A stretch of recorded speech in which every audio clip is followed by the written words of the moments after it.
บายดีทุกคนน้อยสายน้ำซีที่พาทุกคนไปงานเนาะไปงานนมัสการพระธาตุดำอยู่บ้านดงนาคำเนาะที่เรากำลังเดินทางมาฮอดไซปะทองใกล้ช่องสามแยกบอนนางมีนี่นะสามแยกนางมีนี่ไปเอาไปกันเลยพี่น้องไปเบิ่งงานนมัสการพระธาตุดำบ้านดงนาคำนี่มีอยู่วันที่5 ที่ 6 เดือน 1เนาะพอกันเนาะมื้อนี้กับมื้ออื่นเด้อพี่น้องเด้อไปกันเลย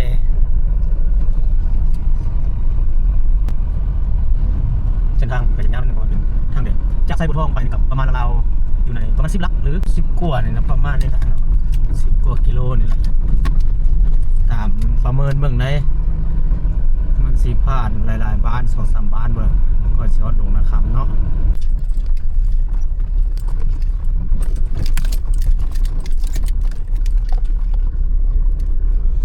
แถวนี้อาจจะเป็นเริ่มสิเข้าบ้านนาบักมีตามเบิ่งนี่แถวบ้านนาบักมีคือสิแม่นแล้วเนาะแม่นละทางก็ยังยากจังหน่อยนี่บ้านนาของมี นี่บ้านนาบักมีนี่ นี่ฮอดบ้านกระเจ้า บ้านนาบักมี ตัวนี้สิเป็นบ้านนาของมีเนาะ เป็นบ้านใหญ่เติบเนาะบ้านเพื่อนกับเจ้า บ้านใหญ่บ้านเลยเดี๋ยวไปตั้งต้น ส่วนหลายกับเจ้าเฮ็ดมันต้นนะแถวนี้โอ้ดีแม่นเฮ็ดต้นตากเต็มทุ่งนาเลย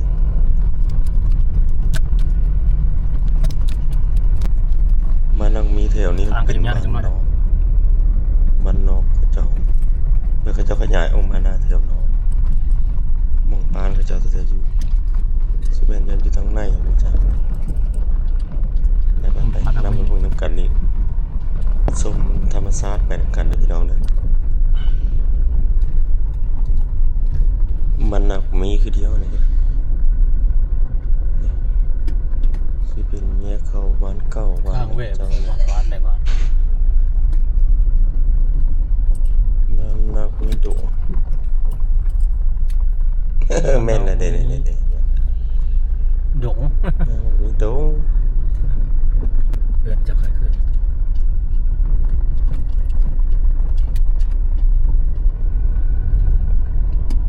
มาลงไปดิปึ๊บนี่เป็นงานยังสงสัยเพิ่นน่าจะจัดงานดอกเนาะบ้านเอานี้นี่หลังจากฮอดบ้านนั่นหน้ามักมีแล้วอันนี้จะเป็นบ้านโกบงเนี่ยบ้านโกบงเราเคยจะเห็นมันต้นเลยเป็นบ้านโกบงเนาะซีเมนต์ออกจากบ้านโกบงซีเมนต์ดงนาคำกูไปจักหรือว่ามองได้นี่บ้านโกบงแล้วเนาะนี่เท่าไหร่ใหญ่เนาะ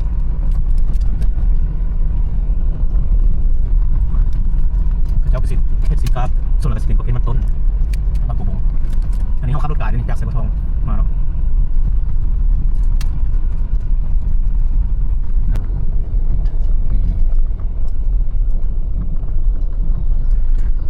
ต้นเต็มหลัง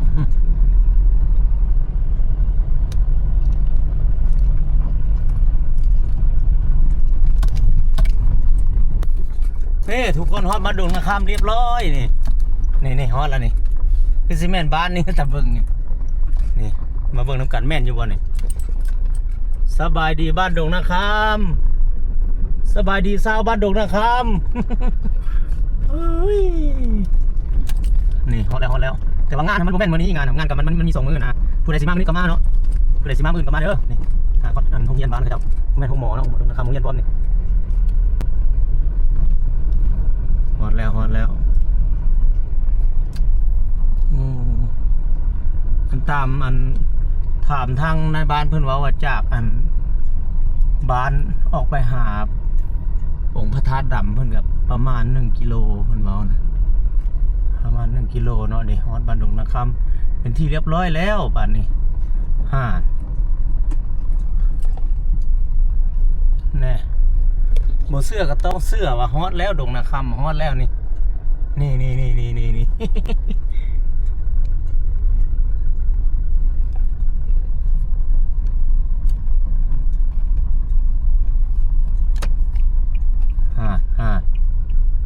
โอ้ทางผมบ่าวดูแลก็มาบัดนี้โอ้มาหับนายเลยเนาะ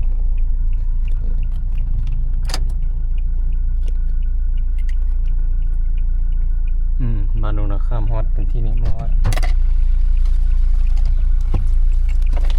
ฮอดแล้วนี่ฮอดแล้วมาหับหมอนี่หับนายแหละเนาะชื่อว่านายเลยฮอดบ้านดงนาคำแล้วอันจะอันนี้ว่าทางเข้าเนี่ยทางเข้าเลยเนาะนี่ทุกคนอันนี้บ้านเขาเจ้าอันนี้จากนี่ไป1 กิโลดิ1 ลัก1 ลักเนาะเพิ่นเขียนใส่ดินี่มาเด้อมื้ออื่นมื้อนี้ก็มื้ออื่นเนาะ2 มื้อที่5ที่6เนาะทีมงานเบียนซาวลงเสกมื้อนี้ไปเลยจะคนหลายคนน้อยมื้อแรงนี่บ่ฮู้ไปก่อนถึงมาฟินมึงเพชรฝั่งไหนดีเนี่ยสาวดงนาคำเบิกจากบ้านเขาจะออกไปสิเส้นทางแดงธรรมดาเนาะไปเดินทางไปเรื่อยบ้านโอ้ภูหน่วยงามเลย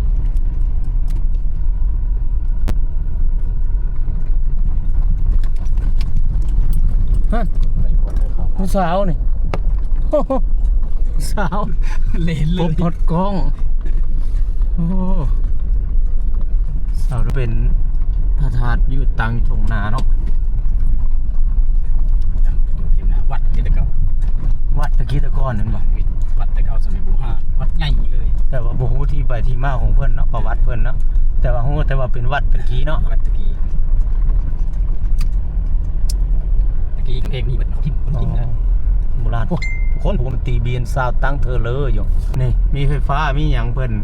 ขยายมาแต่เพิ่นยังใช้เป็นลักไม้แดงอยู่นี่ฮอดแล้วนี่ฮอดแล้ว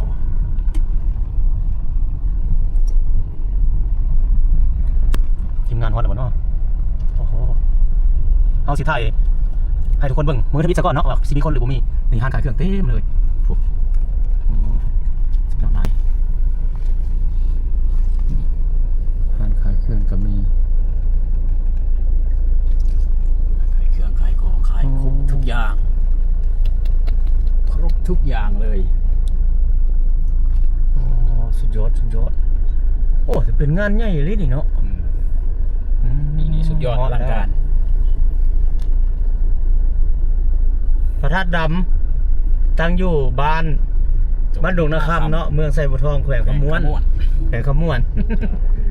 นี่อันนี้บริเวณวัดเนาะคนก็มาเที่ยวอยู่ด้วยนะนั่นมือถืออิฐนะคนก็ยังหลายเนาะหลายชนิดแล้วเพื่อนนี่มันก็จะมาเที่ยวมาลินคนหน้าหนึ่งหลาย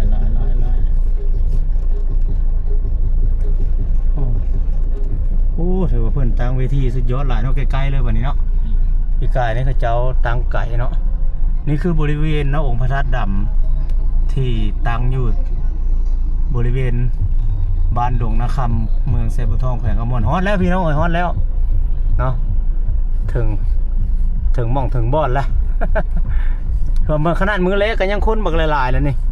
เนาะก็เสนว่ามืออื่นมือสุดท้ายวันที่6มื้อสุดท้ายเด้อมากราบมาไหว้กราบบูชาองค์พระธาตุดำบ้านดงนาคำเมืองไซบัวทองขมวดฮอดแล้วโอ้เบียนซาวสุดยอดเลยองเราโอ้สุดยอดเลยเนาะสุดยอด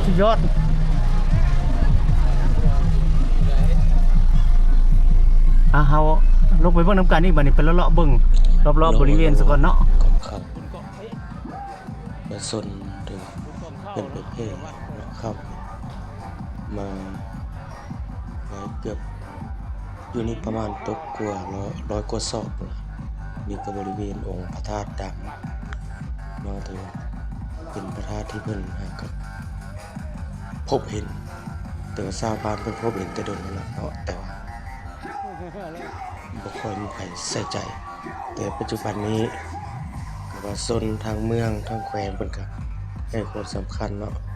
แล้วก็มาเบิ่งได้เปิดฉลองทุกๆปีของเดือน1เดือน2นี่แหละประมาณนี้แหละ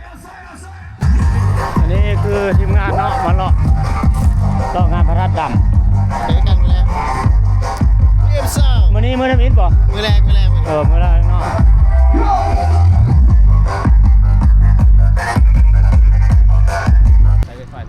ทุกคนฮอดและสถานที่เนาะปกติเบียนซาวแล้วก็ธาตุดำก็ถือว่ามาฮอดจอดถึงกันแล้วเด็กอันนี้ศิลปินนำเนาะ นำคน เพื่อจัดใส่ จะเมาก็เมา อันเพื่อนนี้ขาดเหล้าขาวบ่ได้เพื่อนนี่นะเนาะ กินเหล้าขาว นี่ผู้บริหารงานวงดนตรีเบียนซาว 4 ล้าน เนาะ 10 ล้าน เดี๋ยวหัวหน้า 40 ปาดทอดคนนี้มือเบสเนาะสุดหล่ออันนี้นักห้องน้ำอีกผู้หนึ่งเนาะที่หน้าตากินอะไรนี่ มีแป๊บซี่มะม่วงเยอะแยะไป โอ หมด เคเนาะถือว่าฮอตแล้วพี่น้องเอ้ยฮอตแล้วทีมงานเรากำลัง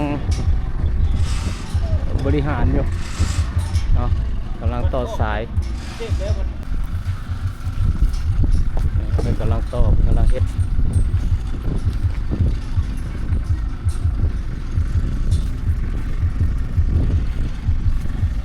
อันนี้ดีเจเด้อนี่เด้อ มา นี่มือแรงพอกัน มือแรง คนนี้ก็จนได้ไล่ท่ายเอาดีเจพวกนี้ฮะคนนอนนี่คนนอนหากระตื้นนอนเก้งานที่เป็นดาวลงทุนเนาะกำลัง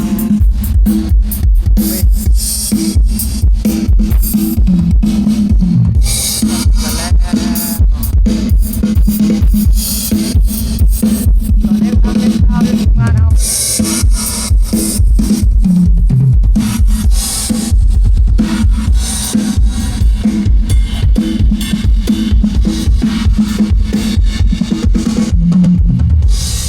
ตอนนี้ทีมงานกำลังศึกษาเนาะลองเครื่องเพื่อเก็บพอมือทบิดเคลื่อนทบิดเนาะมีอะไรแขกมา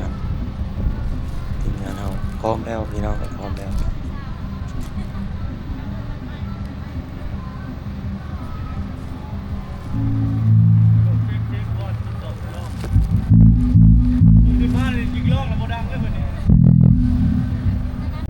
คือว่าตอนนี้อยู่หลังเวทีเนาะทีมงานกำลังเซ็กซาวอยู่ฮอดแล้วอันนี้นะห้องสาวเด้อจากเมืองหนองบก งานแล้วงานแล้ว นี่เซ็กไม้เซ็กหยังก่อน ตัวใดไอเชียวตัวนักตัวเบา ก็ได้ ตัวนี้หนักมั้ง เชียงนากว่าตัวนั้น ยังไม่ได้ทำมันไม่รู้จะทำอะไร ยัง อันนี้ทีมงานเขากำลังเซ็กซาวเนาะอยู่ถึงเวที ห่อน้ำหมอกสิ นี่มีกีตาร์นี่มีคีย์บอร์ดจานเสียงมีกีตาร์มีสโลว์สุดหล่อ ไม่ทัน โอ้ เดียวสุด นี่หอมจนบ่อยากเห็น ME 90 Boss ME ME 90 โอ้เพิ่นซื้อใหม่เนี่ยเปิดตัวใหม่เนาะ เย้ มีโลโก้อีก USA นะ มันนี้เต็มที่เนาะมันนี้เนาะ พี่มันนี่มือนิดนึงเด้อ โอ้ย มือแรงให้มัน อันนี้อาจารย์ใหญ่เพิ่นได้นี่ได้เพิ่น กำลังเซ็กซาวอยู่ตัวตอนนี้ยืนอยู่เทิงเวทีแล้วกำลังห้องนำอีกคนหนึ่งมาจากแขวงสวรรณเขตมาฮอดถึงกันแล้วพี่น้องอยู่เทิงเวทีตรงนี้ฮะ นี่อยู่ก็จะมืดเข้าเลยโทรศัพท์ก็ได้ โทรศัพท์มากับพี่สาวของเขาหรือเปล่าให้แปลงอยู่โทรศัพท์โมเดลมานะแต่ว่าเขาส่งนครมาดอกจันกับเขา จักเป็นยังเป็นผู้จัดการผู้หนึ่งบ้าเป็นบ้าโอ้หนวดเยอะเลยมาด้วยพี่น้องดงนะครับแรงเราคืนแรกผ่านทีมงานเราขอปิดวิดีโอไว้ตอนนี้สักก่อนเด้อมาแรงเพราะกันหน้าพิธีกำลังเซ็นงานตอนนี้เนาะคนโลก บายบายสบายดีมื้ออื่นพอกันไหม